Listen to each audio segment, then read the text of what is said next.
What's happening, Municipals? I want to talk to you about the brand new golf ball markers from Matchstick Golf.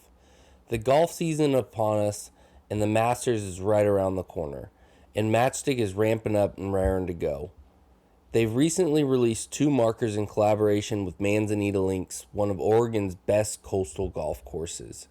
You can get King Sevi, the Seagull, or the Spirit of Oregon crest right now, or if you want something more formal, grab the all-new Bachelor Cash Stack, an all-new marker featuring a wad of $100 bills bound with a black bow tie and finished in gold. It's perfect for a bachelor party gift for your groomsmen. And of course, you can always use code MUNICIPALS at checkout for 20% off your first order. Head to matchstickgolf.com, get all new ball markers at a great price. Matchstick Golf, set fire to the greens. How hard did you push it? Till I black out? Yes. Numerous times, yes.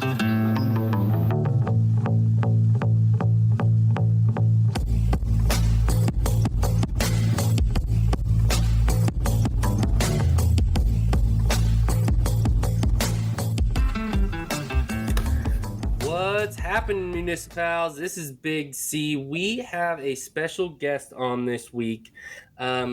CEO, or I guess it wouldn't be CEO now. Founder of Club Champion, Nick Sherburne. Thank you for coming on, Nick. I'm really, really excited to have you. Yeah, thanks for having me, Chris. Excited to share a little knowledge with the listeners. Love it. Yeah, they've gotten some knowledge. We had 2 episodes with Nick and Ashton about their experience coming through our club fitting process. So that was a highly listened to 2 episode part that we did there, and it went really well. I mean, they definitely are believers in kind of what we do with Club Champion. But I kind of wanted to give the listeners a little background on who you are and who Club Champion is. So what's your background in golf, and what led you to purchase Club Champion, or the original brand? Well, so I have an interesting story. And so I'm a small town, central Illinois farm kid, if you will. And so growing up, I was not a golfer. Nobody in my family really golfed. And in 8th grade, I had at least a family friend that had a dad that was a big golfer. He goes, Nick, you play all these sports, baseball, football. If you saw me outside of this, picture we're looking at now, I'm a big guy. So it made sense that I played these sports. Well, he took me out to play golf, and I was bit by the bug in 8th grade and never looked back. So fast forward to my parents moving me up to the Chicagoland area when I had some parents change job positions. And, I move up here, and now I'm bit by the golf bug, and I have this, let's call it a garage sale set of golf clubs. That's basically what it was. And as a kid with no money, no nothing, I had to learn how to make them my size, right? And so that's how it kind of started. Is I learned, I met a gentleman. I was working the bag drop at Cog Hill where they had the Western Open, for a lot of years and stuff. And he was a permanent tee time holder out there. And, the head pros there's like, you should talk to him. He'll show you how to extend your clubs and grip your clubs. And it kind of turned into would help him out. He had like a little side business, and he would teach me how to do this stuff. I'd get my equipment, kind of tweaked for my size, and that was it. But during those years, we're talking 97, 98, 99, I would also work the range during the Western Open, and I would watch these pros go back and forth between these tour trailers. At the time, there might only been 3 or 4, right? But they were out there still. And they go back and forth, tweak this, tweak that, hit this, hit that. And, and I was like, what are you guys doing? Like, I would ask like people that would go, what are they doing? And they're like, well, they're getting their clubs dialed in. And I'm like, well, we don't do that. Like at that time in the late 90s, like no one did that. Right. And so I'm like, well, why don't we do that? Like, I want to be the best. Like, I'm a high school kid, right? So I'm thinking I want to be a pro like every high school golfer is. And so, I went into that, and everybody goes, well, Nick, it's because, no one's going to spend the money. No one wants to spend the time, all this stuff. And I'm like, shit, I'm a poor, central Illinois farm kid. And I'm already working 1 job to pay for my golf habit in high school. I'd work 2 if you told me I could play better golf and, do that. So, the guy who mentored me on the club making, we started talking about club fitting, and, enter about 2001, we decided to open like a little storefront. And so we opened it called EJL Custom Golf. And I had graduated high school, and my parents were like, you got to go to college, but whatever. So I decided that what I was going to do, I actually was going to go get a PGA degree, like a lot of people, PGM degree. I went to Ferris State for a year and go, you know what, this is not for me. I love the club fitting, club building side of this business. I'm going to go back and open. So fast forward, that's when 2001, I said, I'll go to college at night. I'll get a business degree, appease my parents, and probably a good thing to have as a fallback always. But I'm going to start this business. And that's what we did. We started EJL Custom Golf, and it was just one store, 2,500 square foot.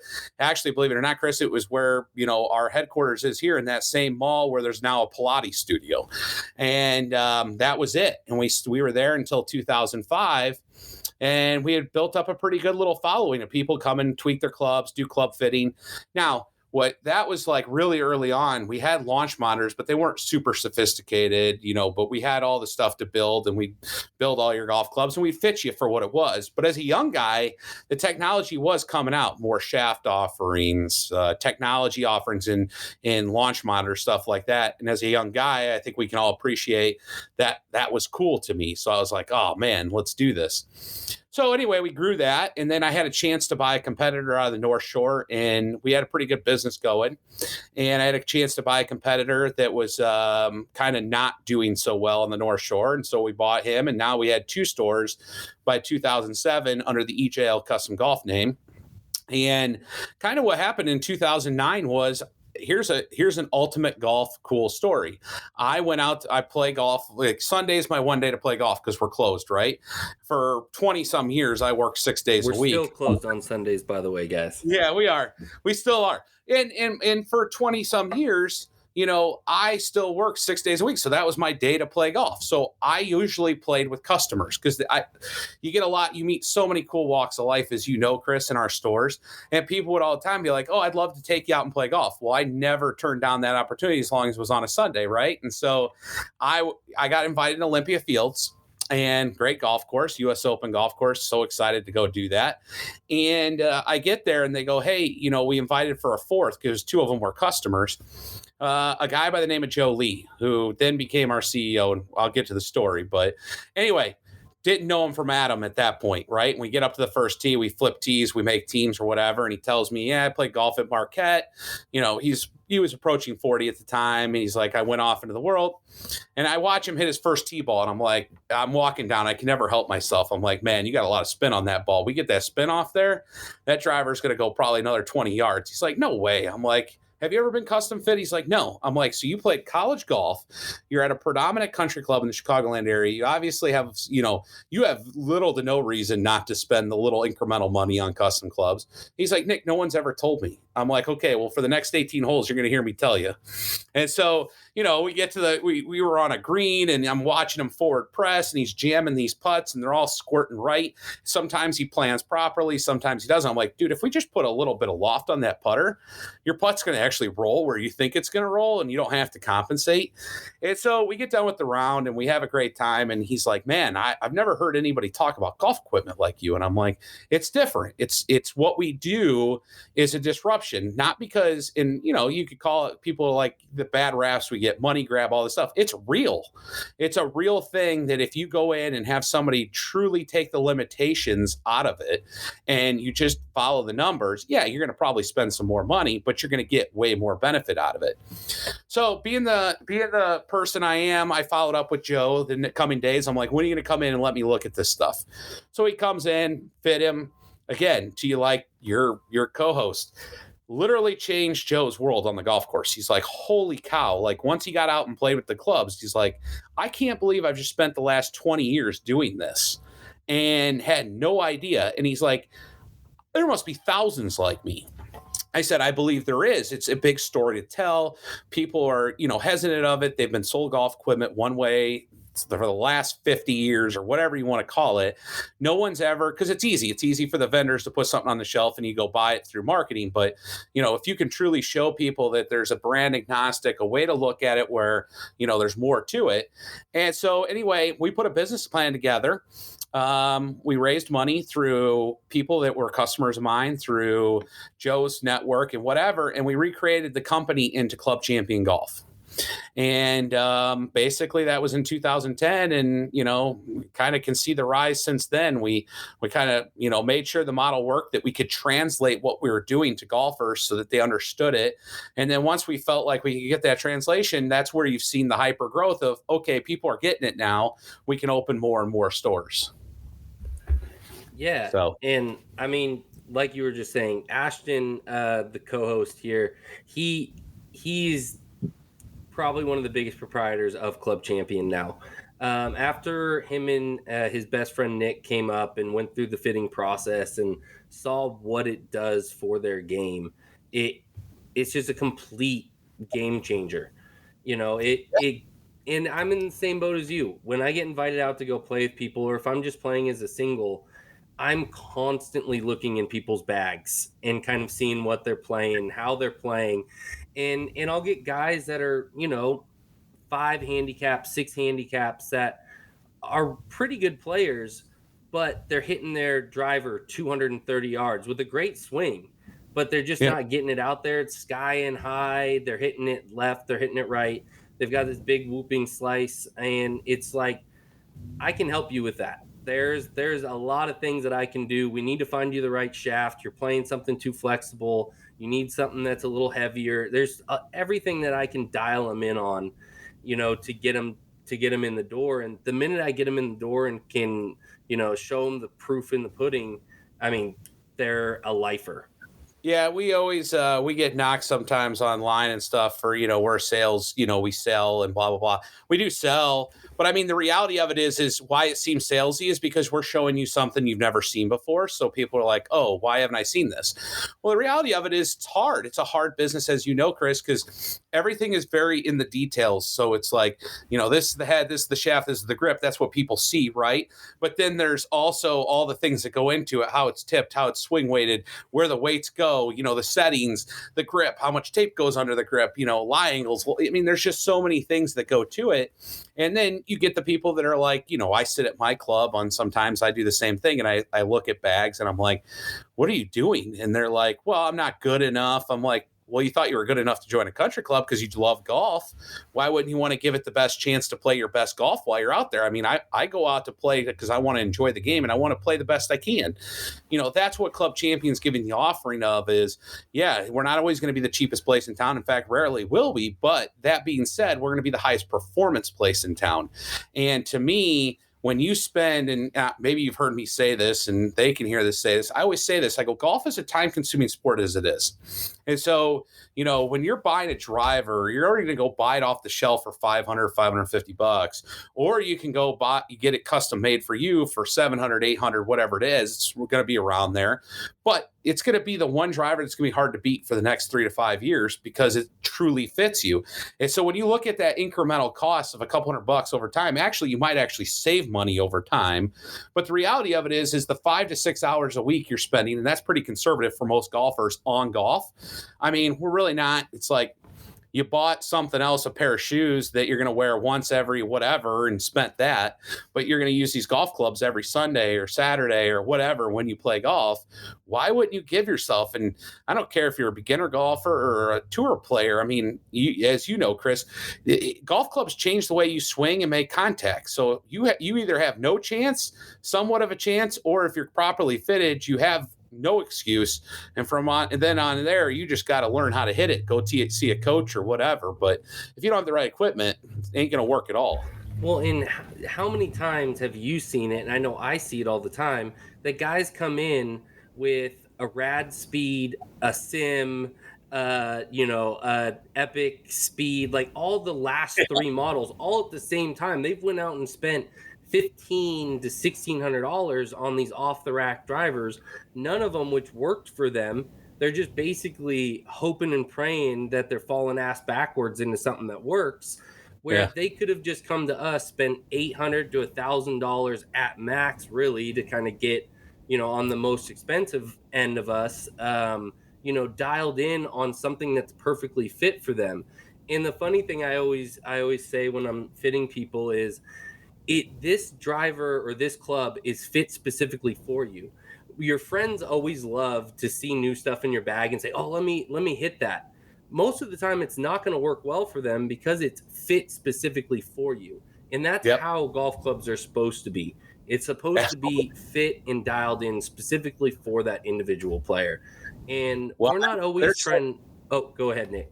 I'm sorry. I'm just saying, like, around here, and you'll get to this point out there in Portland, like there's so many fitters that tell me all the time that here at headquarters are like, man, I had one of your customers from 5 years ago come in and I could not beat that driver. Or I had one of Kyle's customers that came in 4 years ago. I can't beat that driver. And I'm like, that's perfect. That's a testament to what we do.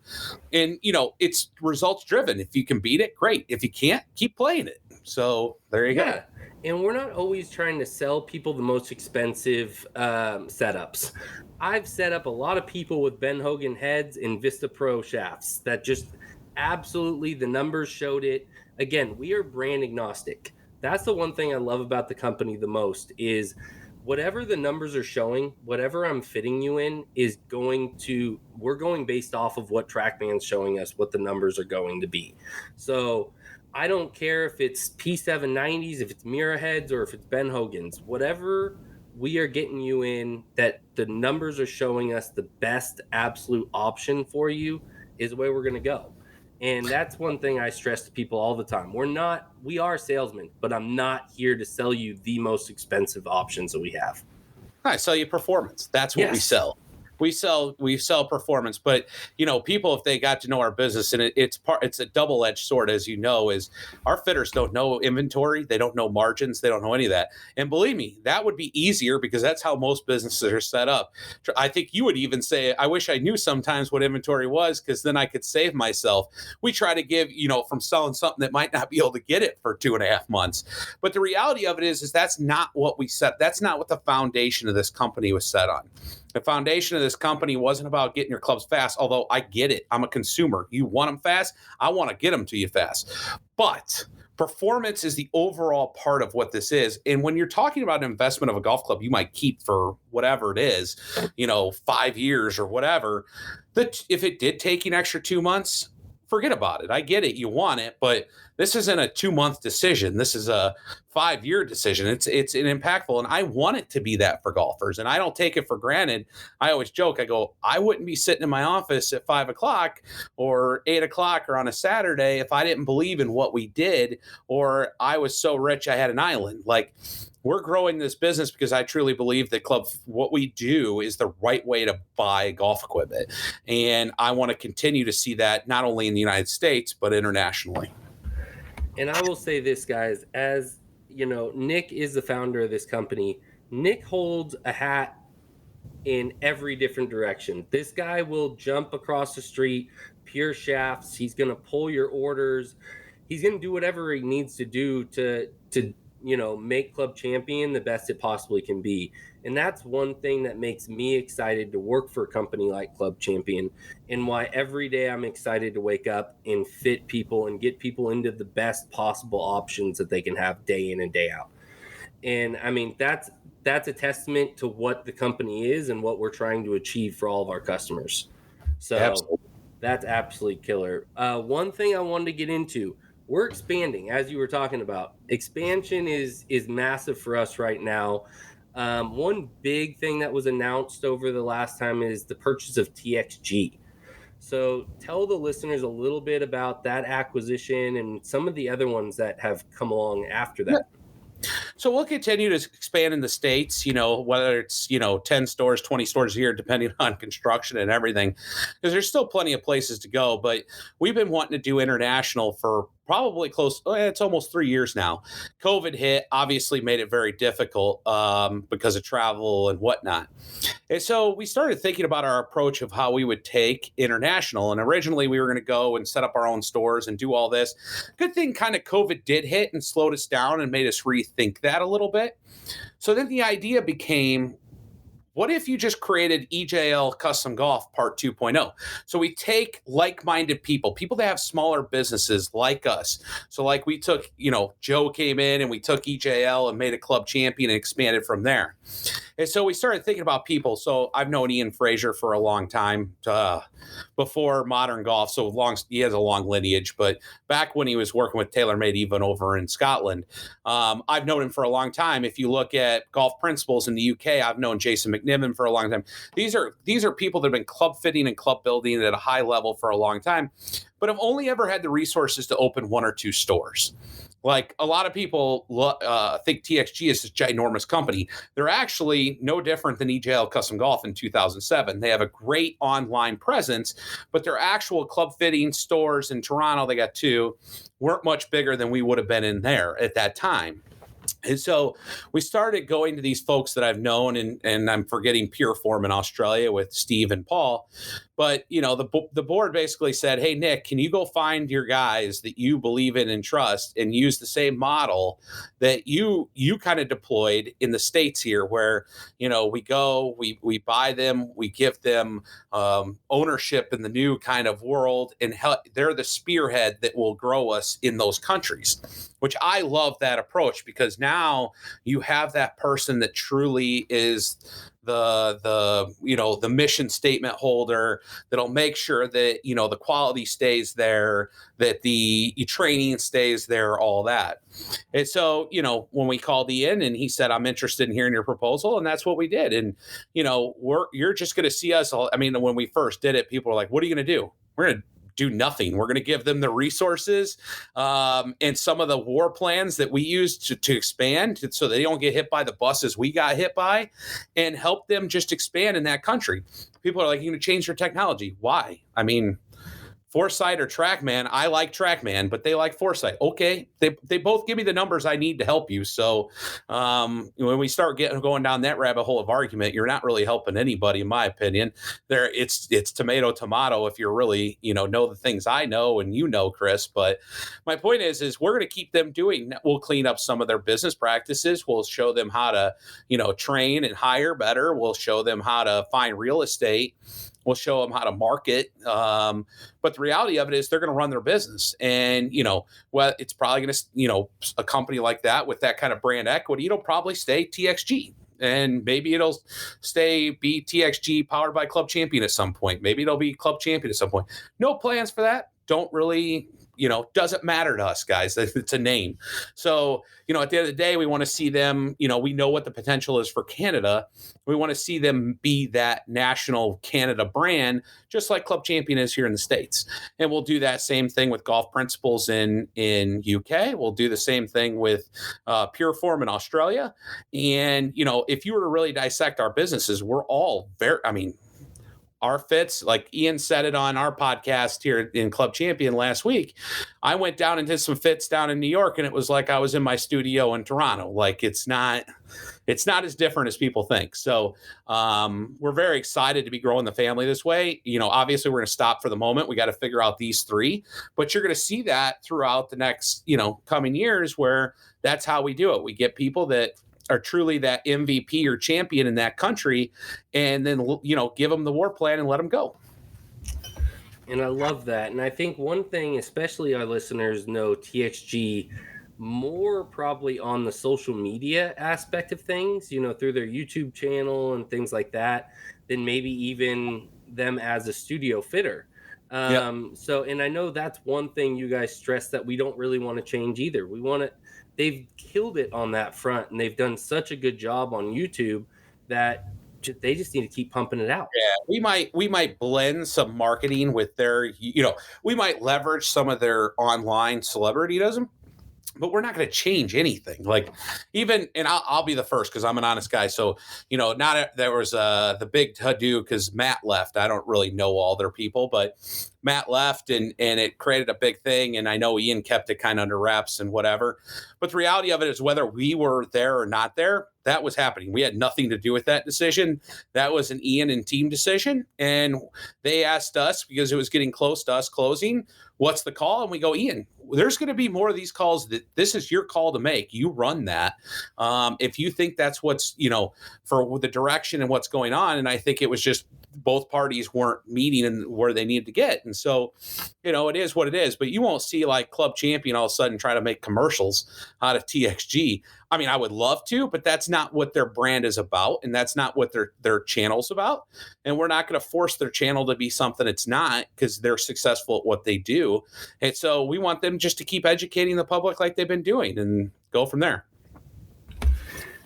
That's exactly what I wanted to hear. I mean, I know me and Connor here in Portland were extremely excited when the TXG acquisition was put out there into the public, because I just think, the way you guys went about it and them not changing things and keeping it the way it is exactly how it should have been. And it's been a wonderful kind of acquisition. I know a lot of people, again, love their social media aspect. So yeah, I get it. People were scared. They thought, a lot of people don't see the people behind the company, right? So they just think we're a monster and we're going to take over. And it's like, no, you might see Ian on some of our stuff, or Mike or Ryan. You might see them integrated into some of our stuff as we go, and you might see me integrated into some of their stuff.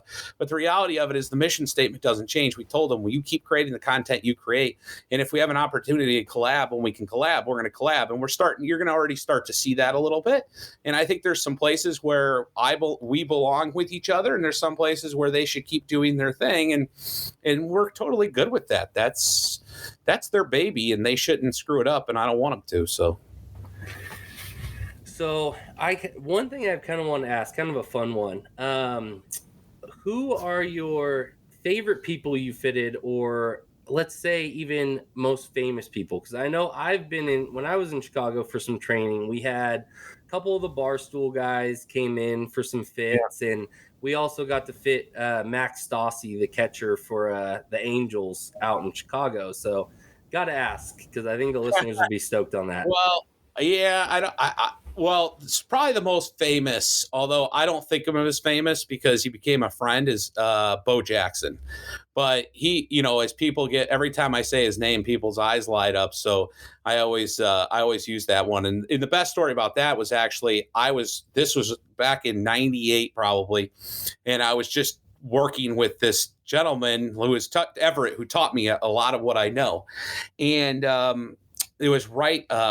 He had this like little office here where he did the taxes for the guy in the building. The guy let him set up a shop because he lived in a townhome, so he couldn't have his build shop. So it was this little shop, and he would tell people to come over. Well, Bo played at COG, told him to come over, didn't tell me. Guy walks in and he goes, "Hey," he goes, "I want to put some rifle 7.0s in here." And I'm 16, 17 at the time.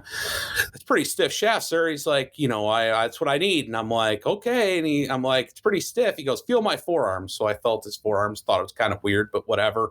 Again, I'm a young, unimpressionable, middle, central Illinois kid. And all of a sudden I'm thrown into this gigantic man in front of me.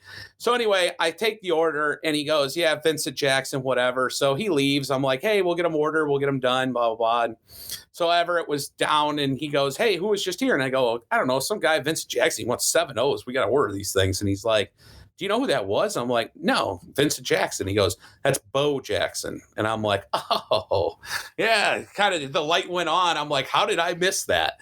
But I didn't expect Bo Jackson to walk into this little, for lack of a better term, shithole golf shop. He goes, yeah, I know him from Cog Hill. I told him to stop by. He was early. That's why I didn't know to come up. I'm like, okay, well. So anyway, we created a relationship. I think he actually liked the fact that I didn't know who he was or had any stardom over him. Although when he came back, I told him, like, I'm sorry. He's like, no, I'm cool. I actually like to be kind of left alone. It's kind of cool that he didn't notice me. We created quite a relationship, and he's come for clubs for a while. But Stan Makita, Patrick Kane from there's Bulls. We've had Scottie Pippen, I fit, Kuchek or whatever his name was.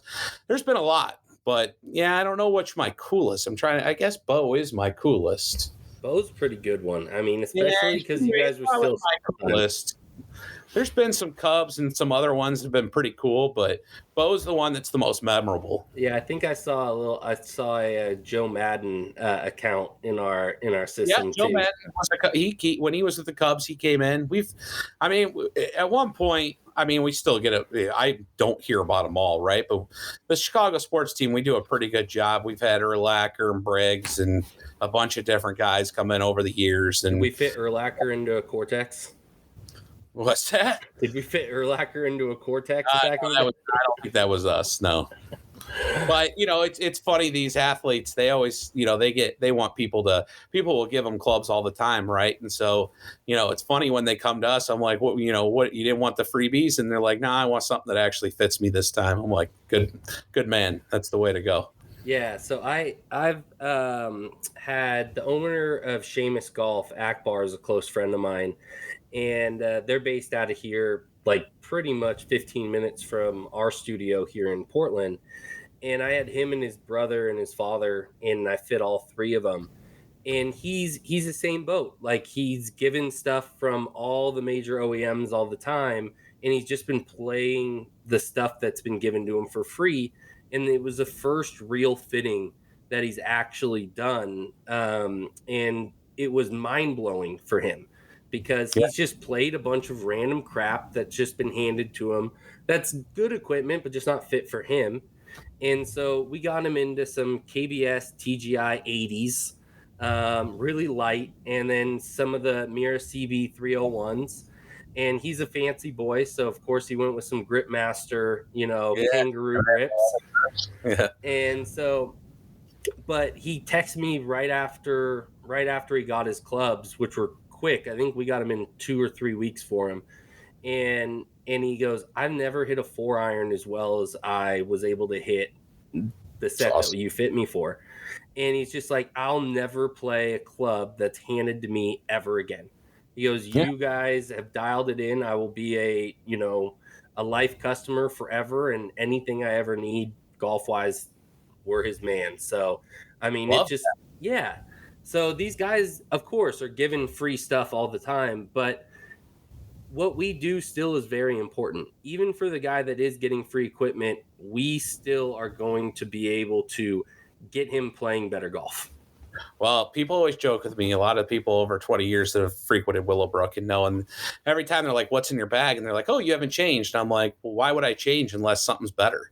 Like, I'm a golf junkie. Don't get me wrong. I could have one of everything if I wanted to. And there are some people in our company that do that, but that's not me. Like, my whole thing is I'm going to play something that performs before anything else. And then it's going to have to, like, I would have to really be jonesing to even find something that, like, to change, just to change, but be the same. Like, I like to change when I know there's meaningful, like, for me, 5 yards is meaningful because it's half a club for me, so I'll take it. But for most people it is, and it's meaningful. But yeah, I mean, that's what you should be doing. You should always be picking your golf equipment based on performance and the level it's going to help you play your game better and enjoy the game more, and maybe beat up your buddy a little bit and take some of his money too. No, absolutely. I think the one thing for me, so, I joined on staff with Strixon, and the one thing I told Pete when I joined our rep out here was, I'm sorry, you're not taking my driver out of the bag. It's the one thing where I've dialed it into the point where I'm playing a Callaway, I'll play Strixon Cleveland, mostly everything else in my bag. There's no way you're taking my driver out of there. And then the one thing, the video that you did on the Jumbo Max grips, was it got me to order a couple of the grips. I threw it on a couple of my clubs. Now my entire set is Jumbo Max. And what about my reaction to that? Like, did that video? Yeah, I had no idea. Like, that was there was like even a moment where, some people go, is there anything that it like shocks you? And I'm like, well, I've done a lot of studies, and I still will say this. There's a preface. Jumbo Max are not for everybody, and I still don't know how to exactly fit them for people because I don't know how many swings a person could have to take it. Like, it's almost a separate fitting itself. And I did a separate fitting myself where I got to hit them all, and I hit a bunch of swings with all these with all these grips. But it was funny. We did 5 people that day. I was one of them. And the fact that I gained 6 miles, I can't even remember now, it was insane club head speed. Now, the other 4 didn't necessarily. There was like 1 or 2 mile per hour here or there. But for me, that was an eye-opening because I had actually done like standard, medium, jumbo. I've done that study before with like some of these other, like review sites and stuff that we do. But that bigger size, I've never done anything like that. I will say, if you're intrigued, it's something to look at. It's not for everybody, but I love mine so far. I don't know how you've liked yours, but I love mine. I love them. It's been a game changer for me. I don't think it necessarily gave me a lot more in the yardage category. I gained a couple miles per hour in my club head speed, but the big thing for me is the left side of the fairway miss. Yeah. So I've never hit my clubs as straight as I'm hitting my clubs now. And now, I've had the question of, Nick, why'd you gain that 6 miles per hour club head speed or whatever? I'm losing track, but it was a lot. It was an absurd amount, and the reaction I had on that video was like, I just couldn't. Was incredible. Every time I hit it, I was like, what is going on here? Now, after thinking about it, because like I left kind of not scratching my head, but like, okay, why did that happen to me and not necessarily the others? I have a tendency to really want to pick up the club. And instead of working the club around me and getting width, I pick the club up. And so what I noticed was when I started hitting it, and they actually told me, they're like, you might have to adjust your grip a little bit strong, whatever. I felt like I couldn't pick the club up anymore. In fact, I had to force the club with width around me. And that's why I gained the speed, was the grip ended up forcing me to make the move that actually my club pro has been trying to get me to make for probably the last 2 years. And so after I took that grip and went out there, I'm like, watch this. He's like, what caused that? And I'm like, the grip made me do it. Like I couldn't even pick that thing up. I had to move this way. And because I saw the numbers on the TrackMan, I'm like, I believed it. Like finally it clicked in my head of like, holy cow, this is a real deal. And he's like, what happens when you go back to a standard grip? I go, that's in the video. I go right back to the old habit. And so It was pretty incredible. And that, I think it's the same for me. One big thing I noticed is I don't squeeze down on the club as much. I don't tense my body up. So it allows me to swing freer. And so I come through the ball with more aggression than I normally did. And I'm following through better than I did before. And this is no lessons. This is legitimately, guys, this is changing grips on my golf clubs. I've never thought of a grip being able to do this. And again, Nick's right. It's not for everybody. When people are intrigued about it, usually what I do is we order their normal grips that they play if I'm going to fit them in something, and I'll order 1 or 2 grips and throw it on their club, and then they'll try it out. And I'm telling you, 90% of the guys that have tried it have gone full bore on the set. And I've got a couple guys out here that are true, honest believers of it. Yeah, I did the same thing where I've been, ordering one. I go, here, let's put on your 6-iron or something, see what happens. But I will say this, I'm not a big online fitter. I don't believe in a lot of that stuff. Like, I just know it doesn't work. But I will say their on-line selector for grips is probably the best one I've ever seen. I was using during this, they were teaching us how to get better with these things and fit. Because, again, it's out there. It's not your everyday thing. And we were using their online selector. And their online selector actually did a really good job. I don't know if I'd believe it to Bible, but it at least would get you to the point where let's test this size and see, or test this size and the next size and see. It gets you at least narrowed down pretty good. It's one of the better online things I've ever seen. Yeah, that's how I went to selecting the size I needed, which was the small jumbo maxes. And it's all based on your glove size, guys. It's really kind of a simple process, but it's fairly accurate. And I would say that I probably could have gone into a medium if I wanted to, but for a guy that comes from a normal mid-size to a small jumbo max, I don't know how to explain it, over a podcast, but it's a massive size difference.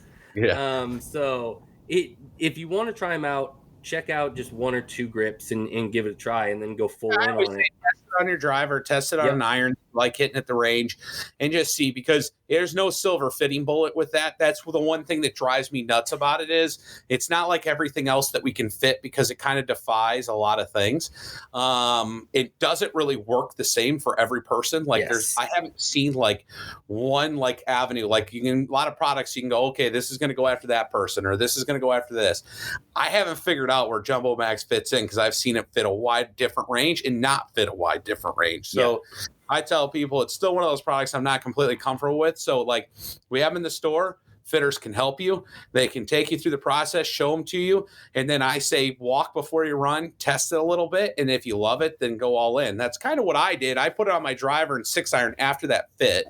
Went out and played with it a little just to kind of get a feel for it, just to make sure I didn't hate it. And then I went full bore after a round or two and said, you know what, this is it. I'm going. And I've loved them. Hopefully they're figuring out a golf bag that works with them, because that's my biggest issue right now is I've got a staff bag that can fit them all, but if I ever want to walk or carry, it's a struggle. I have a ping hoofer, and they all fit in a ping hoofer. I will say that. It's not perfect. There can be a little stickage, but my ping hoofer holds it all. Now, I haven't tried any other golf bag if you have an individual like slot golf bag. But you know what's funny is they were telling me they're actually wanting to get into the golf bag business and make really cool golf bags, but that fit their grips better. But we'll see.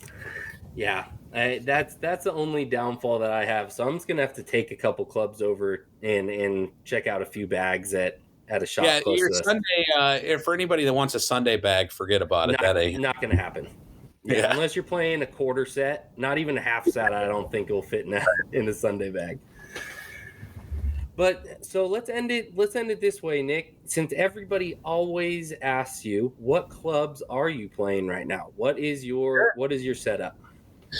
So I have the new Callaway Rogue ST LS Max with a 1K 10Z 1K50X in it, white, Jumbo Max grip.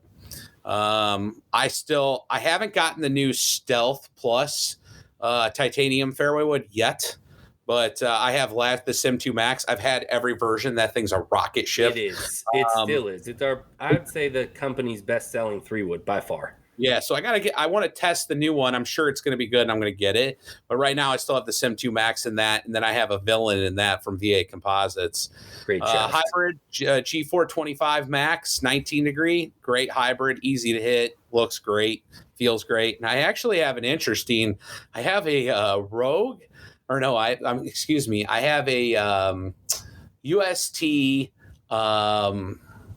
Oh God, I'm dying here. What's their most popular iron shaft? Oh, iron shaft for UST, the recoil? Recoil. God, my brain went blank. So it's actually a custom painted recoil iron shaft that it was a 3-iron shaft that I had for an old set. And I'm like, I'd hit that iron set really good, and I was struggling with hybrids. I'm like, I'm going to throw this thing. It's going to be a Frankenstein, and I'm just going to hit it on the launch monitor and see what happens. It was like a last winter project just for fun. Ended up smoking it, so it's staying in. I struggle with hybrids, so the fact that I found it's heavy, it's stiffer, but it doesn't go super far, but it goes the distance I need, and it's straight. That's all I care about. That's why I love the UW Apex. Oh, yeah. I mean, it is a game changer for me. I put an Acura TZ in it and have that Jumbo Max on there, and that's my 220, 230 club. When I tried the fairway wood out here, because I got the driver dialed in, but I haven't done the fairway wood. I want to try that UW. I mean, I've hit it a couple times in the bays. I've never been fit for one. I'll have somebody over there fit me for one, see what happens. And then I've been playing for the last year, and I don't really see a reason to change at this point. I hit them great. I have Concept CP03s. And from Titleist, and I have LA Golf. I have the 105 X's in there, and I had them custom painted orange with the white logo. They're thick, and it's I hit them great. They feel great. I don't think I'm going to change. Like nothing's. I mean, the performance is still there. Nothing spiked my interest quite yet. So probably stick with those for this year because they've been really good. And then I have Bettinardi wedges. I still think they're the highest spinning wedge you can buy. and everybody could say you're friends with the Bettinardies and stuff like that. But listen, I only played them because when I got in there, I had spin issues, and it was the highest spin I could get. And they're great. They're awesome wedges. They last forever too. Really good grooves. Yeah, I mean, I'm kind of a wedge whore, if you will. I can go through a lot of wedges. It's the one thing that I can get in my head a lot with, if I'm digging them or whatever. And I always liked high toe wedges for a while there, but these Bettinardies have now been in the bag for almost a year. And honestly, I can hit about every shot I want with them at my skill level. And I haven't found anything that I think is going to take me to the next level yet. So I'm pretty happy with those. Putters, I'm kind of in a rotation with. I can tell you one thing I like with, I need a face bounce blade. So it's always long neck putters for me because I don't like the double bend. So I'm always looking for long necks, and I know what my loft and lie is. And no matter what I do on Sam Putt Lab, I always come out to the same specs. But I haven't, I'm still kind of going around. I will tell you one thing that I'm a huge believer in, and that's putter shafts. But really, for me, the stability, like I see the biggest impact. Now, I play a golf course that has huge greens. And so, you get in these situations along lag putts. That's where I notice the biggest difference with like a stability versus others. My distance control, because like whether I hit it a little off or on, is very accurate with it, and I like it. So do you play the Tour, the Polar? Which model do you play? Well, I just tried the Polar. I was playing just the normal. I was playing just the old school stability, you name it, in this Bettinardi putter that I've had for 4 years. I just got into Dell long neck, which all the stores are going to have pretty soon if they don't already have them. I'm excited to see that. Yeah, I think they're on their way. But I just got mine like a month ago, and I put the Polar in there. I matched all the specs. So it's long neck blade, half degree aloft, 69 lie, 35 half inches long. Only difference is I put a Polar in there. And I don't know. I don't know if I can tell the difference, to be honest with you, between my old one and the Polar. I just know it works, and I haven't lost any speed control issues with it. So I'm a huge fan. But yeah, that's my bag. I'm kind of in the same boat putter wise. I have an absurd amount of putters. I mean, my wife, she, God bless her, I probably have like 40 or 50 putters, and a lot of those were prior to even working with Club Champion. I owned all of those. So, but working with Club Champion, being so close to Bettinardi, we get, some special offers, which is really fun. So I picked up one of those totally 80s Bettinardi's wide bodies that we have. Love that thing. Absolutely love the honeycomb milling on that. I would love to see one thing, guys, because, we have a great connection with Bettinardi. We actually have proprietary Bettinardi putter that's only made for Club Champion, which is a long neck blade. Really amazing putter. So if anybody's looking like Nick for more of a, That's inspired from me because I couldn't find one. And so I said, Sam, will you make them for the stores? And he goes, it can be exclusive for you. I'm like, perfect. It's a great putter, great option, which we actually need to get one of those in the shop because we don't have one in So we're out of them. There's another run being made. So they're made in 100 lot runs. And actually, it's funny you brought it up because I was just talking to Sam today because price of 303 stainless steel has gone up. So the price is probably going to have to go up on them. But yeah, they're milled out of 303 stainless. It's a one-piece mill out of 303 stainless steel. I usually do the fly mill on them, and they're pretty cool. We usually run them in like a black finish. But yeah, they're one of a kind. I mean, there's one out of 100 out there. So yeah, and one cool thing that we've kind of started up too is now we have a special shop through Club Champion where you're able to get some more of the bespoke custom things. So if you guys are looking for anything special, anything custom, you can check out the Club Champion website. There's actually a link to be able to go onto that shop. Remind me, I'm slipping into my brain sliding too. What's the name of our shop for that? It's called the Vault. The Vault. the idea is we want to generally get to somewhere down the road where we have an e-commerce site where if you lived somewhere and you couldn't get to a club champion or whatever, you could build whatever you want on this website. I mean, that's the end goal. And then also, as you know, Chris, we don't sell a lot of stuff in the store that a lot of people go other places. So we want to be able to drive them and keep the community to us. And maybe even when you come to the store, you gain loyalty points that then you can go use at the online store and buy that rangefinder or pair of shoes or whatever. That's the long-term visionary goal. But at the same time, we have an opportunity. We've always had an opportunity to have really cool options, whether it's a candy apple green Ventus shaft or whatever, a metallic blue LHB. I mean, it's the sky's the limit. These companies want to do these things with us. The hardest thing, as you know, is it's hard to sell at the store level because when you can only get so many, how fast they go. So we decided to create the Vault, which would, allow us to give these offerings out to the public, but, and the store level and have this both. And we just launched it in February and it's gone great. And we got a lot of cool collabs still coming and we've had a lot of cool. Yeah, I'm excited for it. We've got a bunch of clientele here in Portland that have utilized it as well. And, especially those guys that are our go-to for any of the collectors, Scotty Camerons or Bettinardi's, we've got a list of guys out here that we contact when those special edition stuff come out, and they buy them up as fast as we possibly can, get them out the door. This gives them another option to be able to kind of utilize the store to be able to get into that too. So anybody looking for bespoke or, really interesting, special one-off kind of things, or again, when we expand it and you are a loyalty member with us, you can utilize that stuff on the shop as well, which is awesome.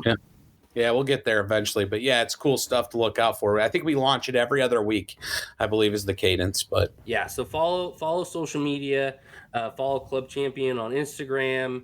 I know the team does a great job of posting what is coming out and what is listed on there. So, keep an eye out, follow us. Also, check out the Club Champion podcast as well, which Nick hosts himself. Great listen if you are a gearhead like us. He covers all bases of anything club related information. It's a wonderful listen. So those are kind of two ways. And then get into a Club Champion, get properly fitted. That's the biggest thing with this is get your clubs dialed in, get a new set that's properly fitted for you. We can't stress that enough. Absolutely. Agree. All right, Nick. Well, thank you so much for coming on. I appreciate it. It was a great chat, and I know the listeners are going to love this. Thanks for having me, Chris. Of course. All right, buddy. Take care.